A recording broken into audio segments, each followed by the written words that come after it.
हनुमान जी को पंचमुखी क्यों कहा जाता है? लंका में महाबलशाली मेघनाद के साथ बड़ा ही भीषण युद्ध चला। अंततः मेघनाद मारा गया। रावण जो अब तक मद में चूर था, राम सेना खास तौर पर लक्ष्मण का पराक्रम सुनकर थोड़ा तनाव में आया। रावण को कुछ दुखी देखकर रावण की मां कैकसी ने उसके पाताल में बसे 2 भाइयों अहिरावण और महिरावण की याद दिलाई। रावण को याद आया कि ये दोनों तो उसके बचपन के मित्र रहे हैं। लंका का राजा बनने के बाद उनकी सुध ही नहीं रही थी। रावण ये भली भांति जानता था कि अहिरावण एवं महिरावण तंत्र मंत्र के महापंडित, जादू टोने के धनी और मां कामाक्षी के परम भक्त हैं। रावण ने उन्हें बुलावा भेजा और कहा कि वो अपने छल, बल, कौशल से श्री राम एवं लक्ष्मण का सफाया कर दें। ये बात दूतों के जरिए विभीषण को पता लग गई। युद्ध में अहिरावण एवं महिरावण जैसे परम मायावी के शामिल होने से विभीषण चिंता में पड़ गए। विभीषण को लगा कि श्री राम और लक्ष्मण की सुरक्षा व्यवस्था और कड़ी करनी पड़ेगी। इसके लिए उन्हें सबसे बेहतर लगा कि इसका जिम्मा परम वीर हनुमान जी को सौंप दिया जाए। राम लक्ष्मण की कुटिया लंका में सुवल पर्वत पर बनी थी। हनुमान जी ने श्री राम की कुटिया के चारों ओर एक सुरक्षा घेरा खींच दिया। कोई जादू टोना, तंत्र मंत्र का असर या मायावी राक्षस इसके भीतर नहीं घुस सकता था। अहिरावण और महिरावण श्री राम और लक्ष्मण को मारने उनकी कुटिया तक पहुँचे, पर इस सुरक्षा घेरे के आगे उनकी एक ना चली और असफल रहे। ऐसे में उन्होंने एक चाल चली। महिरावण विभीषण का रूप धारण करके कुटिया में घुस गया। श्री राम एवं लक्ष्मण पत्थर की सपाट शिलाओं पर गहरी नींद सो रहे थे। दोनों राक्षसों ने बिना आहट की शिला समेत दोनों भाइयों को उठा लिया और अपने निवास पाताल की ओर लेकर चल दिए। विभीषण लगातार सतर्क थे। उन्हें कुछ देर में ही पता चल गया कि कोई अनहोनी घट चुकी है। विभीषण को महिरावण पर शक था। उन्हें राम लक्ष्मण की जान की चिंता सताने लगी। विभीषण ने हनुमान जी को महिरावण के बारे में बताते हुए कहा कि वे उसका पीछा करें। लंका में अपने रूप में घूमना राम भक्त हनुमान के लिए ठीक ना था, तो उन्होंने पक्षी का रूप धारण कर लिया और पक्षी का रूप में ही निकुंभला नगर पहुंच गए। निकुंभला नगरी में पक्षी रूप धरे हनुमान जी ने कबूतर और कबूतरी को आपस में बात करते सुना। कबूतर कबूतरी से कह रहा था कि अब रावण की जीत पक्की है। अहिरावण एवं महिरावण राम लक्ष्मण को बलि चढ़ा देंगे, बस सारा युद्ध समाप्त। कबूतर की बातों से ही हनुमान जी को पता चला कि दोनों राक्षस श्री राम और लक्ष्मण जी को सोते में ही उठाकर कामाक्षी देवी को बलि चढ़ाने पाताल लोक ले गए हैं। हनुमान जी वायु वेग से रसातल की ओर बढ़े और तुरंत वहां पहुंचे। हनुमान जी को रसातल के प्रवेश द्वार पर एक अद्भुत पहरेदार मिला। इसका आधा शरीर वानर का और आधा मछली का था। उसने हनुमान जी को पाताल में प्रवेश से रोक दिया। द्वारपाल हनुमान जी से बोला कि मुझको परास्त किए बिना तुम्हारा भीतर जाना असंभव है। दोनों में लड़ाई ठन गई। हनुमान जी की आशा के विपरीत ये बड़ा ही बलशाली और कुशल योद्धा निकला। दोनों ही बड़े बलशाली थे। दोनों में बहुत भयंकर युद्ध हुआ, परंतु वह हनुमान जी के आगे न टिक सका। आखिरकार हनुमान जी ने उसे हरा तो दिया, पर उस द्वारपाल की प्रशंसा करने से नहीं रह सके। हनुमान जी ने उस वीर से पूछा कि हे वीर, तुम अपना परिचय दो। तुम्हारा स्वरूप भी कुछ ऐसा है कि उससे कौतूहल हो रहा है। उस वीर ने उत्तर दिया, मैं हनुमान का पुत्र हूँ और एक मछली से पैदा हुआ हूँ। मेरा नाम है मकरध्वज। हनुमान जी ने ये सुना तो आश्चर्य में पड़ गए। वो वीर की बात सुनने लगे। मकरध्वज ने कहा, लंका दहन के बाद हनुमान जी समुद्र में अपनी अग्नि शांत करने पहुँचे। उनके शरीर से पसीने के रूप में तेज गिरा। उस समय मेरी माँ ने आहार के लिए मुख खोला था। वह तेज मेरी माता ने अपने मुख में ले लिया और गर्भवती हो गई। उसी से मेरा जन्म हुआ है। हनुमान जी ने जब ये सुना तो मकरध्वज को बताया कि वही हनुमान है। मकरध्वज ने हनुमान जी के चरण स्पर्श किए और हनुमान जी ने भी अपने बेटे को गले लगा लिया और वहां आने का पूरा कारण बताया। उन्होंने अपने पुत्र से कहा कि अपने पिता के स्वामी की रक्षा में सहायता करो। मकरध्वज ने हनुमान जी को बताया कि कुछ ही देर में राक्षस बलि के लिए आने वाले हैं। बेहतर होगा कि आप रूप बदलकर माँ कामाक्षी के मंदिर में जाकर बैठ जाएं। उनको सारी पूजा झरोखे से करने को कहें। हनुमान जी ने पहले तो मधुमक्खी का वेश धरा और माँ कामाक्षी के मंदिर में घुस गए।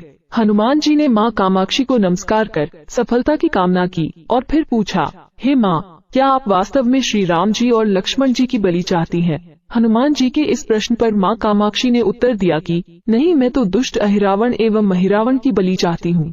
ये दोनों मेरे भक्त तो हैं, पर अधर्मी और अत्याचारी भी हैं। आप अपने प्रयत्न करो, सफल रहोगे। मंदिर में 5 दीप जल रहे थे। अलग अलग दिशाओं और स्थान पर माँ कामाक्षी ने कहा, ये दीप अहिरावण ने मेरी प्रसन्नता के लिए जलाए हैं। जिस दिन ये दीप एक साथ बुझा दिए जाएंगे, उसका अंत सुनिश्चित हो सकेगा। इस बीच गाजे बाजे का शोर सुनाई पड़ने लगा। अहिरावण और महिरावण बलि चढ़ाने के लिए आ रहे थे। हनुमान जी ने अब माँ कामाक्षी का रूप धरा।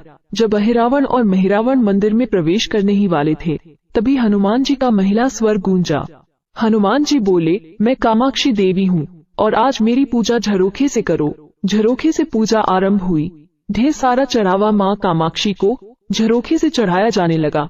अंत में बंधक बलि के रूप में प्रभु श्री राम और लक्ष्मण जी को भी उसी से डाला गया। दोनों बंधन में बेहोश थे। हनुमान जी ने तुरंत उन्हें बंधन मुक्त किया।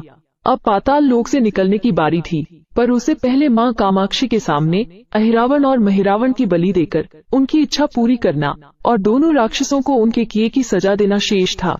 अब हनुमान जी ने मकरध्वज को कहा कि वह अचेत अवस्था में लेटे हुए भगवान राम और लक्ष्मण जी का खास ख्याल रखें और उसके साथ मिलकर दोनों राक्षसों के खिलाफ युद्ध छेड़ दिया।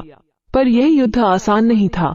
अहिरावण और महिरावण बड़ी मुश्किल से मरते, फिर 5-5 के रूप में जिंदा हो जाते। इस विकट स्थिति में मकरध्वज ने बताया कि अहिरावण की एक पत्नी नाग कन्या है। अहिरावण उसे जबरदस्ती हर लाया है। वो उसे पसंद नहीं करती, पर मन मारकर उसके साथ है। वह अहिरावण के राज जानती होगी। उसे उसकी मौत का उपाय पूछा जाए। आप उसके पास जाएं और सहायता मांगे। मकरध्वज ने राक्षसों को युद्ध में उलझाए रखा और उधर हनुमान जी अहिरावण की पत्नी के पास पहुँचे। नागन्या से उन्होंने कहा कि यदि तुम अहिरावण की मृत्यु का भेद बता दो तो हम उसे मारकर तुम्हें उसके चंगुल से मुक्ति दिला देंगे। अहिरावण की पत्नी ने कहा, मेरा नाम चित्रसेना है। मैं भगवान विष्णु की भक्त हूँ। मेरे रूप पर अहिरावण मर मिटा और मेरा अपहरण कर यहाँ कैद किए हुए हैं, पर मैं उसे नहीं चाहती। लेकिन मैं अहिरावण का भेद तभी बताऊंगी जब मेरी इच्छा पूरी की जाएगी। हनुमान जी ने अहिरावण की पत्नी नागन्या चित्रसेना से पूछा कि आप अहिरावण की मृत्यु का रहस्य बताने के बदले में क्या चाहती हैं? आप मुझसे अपनी शर्त बताएं, मैं उसे जरूर मानूंगा। चित्रसेना ने कहा, दुर्भाग्य से अहिरावण जैसा असुर मुझे हर लाया। इससे मेरा जीवन खराब हो गया। मैं अपने दुर्भाग्य को सौभाग्य में बदलना चाहती हूँ। आप अगर मेरा विवाह श्री राम से कराने का वचन दे तो मैं अहिरावण के वध का रहस्य बताऊंगी। हनुमान जी सोच में पड़ गए। भगवान श्री राम तो एक पत्नी निष्ठ हैं। अपनी धर्म पत्नी देवी सीता को मुक्त कराने के लिए असुरों से युद्ध कर रहे हैं। वे किसी और से विवाह की बात तो कभी नहीं स्वीकारेंगे। मैं कैसे वचन दे सकता हूँ? फिर सोचने लगे कि यदि समय पर उचित निर्णय ना लिया तो स्वामी के प्राण ही संकट में हैं। असमंजस की स्थिति में बेचैन हनुमान जी ने ऐसी राह निकाली कि सांप भी मर जाए और लाठी भी ना टूटे। हनुमान जी बोले, तुम्हारी शर्त स्वीकार है, पर हमारी भी एक शर्त है। यह विवाह तभी होगा जब तुम्हारे साथ भगवान राम जिस पलंग पर आसीन होंगे वो सही सलामत रहना चाहिए। यदि वो टूटा तो इसे अपशकुन मानकर वचन से पीछे हट जाऊंगा। जब महाकाय अहिरावण के बैठने से पलंग नहीं टूटा तो भला श्री राम के बैठने से कैसे टूटेगा?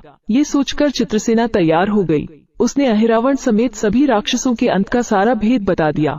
चित्रसेना ने कहा, दोनों राक्षसों के बचपन की बात है। इन दोनों के कुछ शरारती राक्षस मित्रों ने कहीं से एक भरामरी को पकड़ लिया।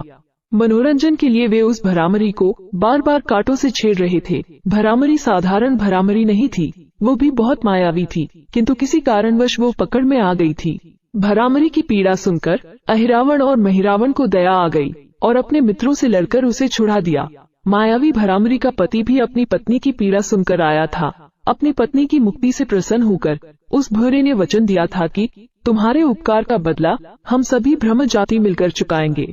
ये भोरे अधिकतर उसके शयन कक्ष के पास रहते हैं। ये सब बड़ी भारी संख्या में हैं। दोनों राक्षसों को जब भी मारने का प्रयास हुआ है और ये मरने को हो जाते हैं, तब ब्रह्म उनके मुख में एक बूंद अमृत डाल देते हैं। उस अमृत के कारण ये दोनों राक्षस मरकर भी जिंदा हो जाते हैं। इनके कई कई रूप उसी अमृत के कारण हैं। इन्हें जितनी बार फिर से जीवन दिया गया, उनके उतने नए रूप बन गए हैं। इसलिए आपको पहले इन भंवरों को मारना होगा। हनुमान जी रहस्य जानकर लौटे। मकरध्वज ने अहिरावण को युद्ध में उलझा रखा था, तो हनुमान जी ने भंवरों का खात्मा शुरू किया। वे आखिर हनुमान जी के सामने कहाँ तक टिकते? जब सारे भंवरे खत्म हो गए और केवल एक बचा तो वो हनुमान जी के चरणों में लेट गया। उसने हनुमान जी से प्राण रक्षा की याचना की। हनुमान जी पसीज गए। उन्होंने उसे क्षमा करते हुए एक काम सौंपा। हनुमान जी बोले, मैं तुम्हें प्राण दान देता हूँ, पर इस शर्त पर कि तुम यहाँ से तुरंत चले जाओगे और अहिरावण की पत्नी के पलंग की पार्टी में घुसकर जल्दी से जल्दी उसे पूरी तरह खोखला बना दोगे। भंवरा तत्काल चित्रसेना के पलंग की पार्टी में घुसने के लिए प्रस्थान कर गया। इधर अहिरावण और महिरावण को अपने चमत्कार के लुप्त होने से बहुत अचरज हुआ, पर उन्होंने मायावी युद्ध जारी रखा। भंवरों को हनुमान जी ने समाप्त कर दिया। फिर भी हनुमान जी और मकरध्वज के हाथों अहिरावण और महिरावण का अंत नहीं हो पा रहा था। ये देखकर हनुमान जी कुछ चिंतित हुए। फिर उन्हें माँ कामाक्षी का वचन याद आया। माँ कामाक्षी ने बताया था कि अहिरावण की सिद्धि है कि जब 5 दीपक एक साथ बुझेंगे तभी वे नए नए रूप धारण करने में असमर्थ होंगे और उनका वध हो सकेगा। हनुमान जी ने तत्काल पंचमुखी रूप धारण कर लिया। उत्तर दिशा में वराह मुख, दक्षिण दिशा में नरसिंह मुख, पश्चिम में गरुड़ मुख, आकाश की ओर हयग्रीव मुख एवं पूर्व दिशा में हनुमान मुख। उसके बाद हनुमान जी ने अपने 5 मुख द्वारा एक साथ 5 दीपक बुझा दिए। अब उनके बार बार पैदा होने और लंबे समय तक जिंदा रहने की सारी आशंकाएं समाप्त हो गई थी। हनुमान जी और मकरध्वज के हाथों शीघ्र ही दोनों राक्षस मारे गए। इसके बाद उन्होंने श्री राम और लक्ष्मण जी की मूर्छा दूर करने के उपाय किए। दोनों भाई होश में आ गए। चित्रसेना भी वहां आ गई थी। हनुमान जी ने कहा, प्रभु अब आप अहिरावण और महिरावण के छल और बंधन से मुक्त हुए, पर इसके लिए हमें इस नागन्या की सहायता लेनी पड़ी थी। अहिरावण इसे बलपूर्वक उठा लाया था। वह आपसे विवाह करना चाहती है। कृपया उसे विवाह कर अपने साथ ले चले, इससे उसे भी मुक्ति मिलेगी। श्री राम हनुमान जी की बात सुनकर हैरान रह गए। इससे पहले कि वे कुछ कह पाते, हनुमान जी ने ही कह दिया, प्रभु आप तो मुक्तिदाता हैं। अहिरावण को मारने का भेद इसी ने बताया है। इसके बिना हम उसे मारकर आपको बचाने में सफल नहीं हो पाते। कृपा प्रभु, इसे भी मुक्ति मिलनी चाहिए। परंतु आप चिंता ना करें, हम सबका जीवन बचाने वाले के प्रति बस इतना कीजिए कि आप बस इस पलंग पर बैठिए, बाकी का काम मैं संपन्न करवाता हूँ। हनुमान जी इतनी तेजी से सारे कार्य करते जा रहे थे कि इससे श्री राम और लक्ष्मण जी दोनों चिंता में पड़ गए। वे कोई कदम उठाते, तब तक हनुमान जी ने भगवान राम की बाँह पकड़ ली। हनुमान जी ने प्रभु श्री राम की बाँह पकड़कर चित्रसेना के उस सजे धजे विशाल पलंग पर बिठा दिया। श्री राम कुछ समझ पाते तभी पलंग की खोखली पाटी चरमरा कर टूट गई। पलंग धराशायी हो गया। चित्रसेना भी जमीन पर आ गिरी। हनुमान जी हंस पड़े और फिर चित्रसेना से बोले, अब तुम्हारी शर्त तो पूरी हुई नहीं, इसलिए यह विवाह नहीं हो सकता। तुम मुक्त हो और हम तुम्हें तुम्हारे लोक भेजने का प्रबंध करते हैं। चित्रसेना समझ गई कि उसके साथ छल हुआ है। उसने कहा कि उसके साथ छल हुआ है। मर्यादा पुरुषोत्तम के सेवक उनके सामने किसी के साथ छल करें, ये तो बहुत अनुचित है। मैं हनुमान को श्राप दूंगी। चित्रसेना हनुमान जी को श्राप देने ही जा रही थी कि श्री राम का सम्मोहन भंग हुआ। वे इस पूरे नाटक को समझ गए। उन्होंने चित्रसेना को समझाया कि मैंने एक पत्नी धर्म से बंधे होने का संकल्प लिया है, इसलिए हनुमान को ये करना पड़ा। उन्हें क्षमा कर दो। क्रोधित चित्रसेना तो उनसे विवाह की जिद पकड़े बैठी थी। श्री राम ने कहा, मैं जब द्वापर में श्री कृष्ण अवतार लूंगा तब तुम्हें सत्यभामा के रूप में अपनी पटरानी बनाऊंगा। इससे वो मान गई।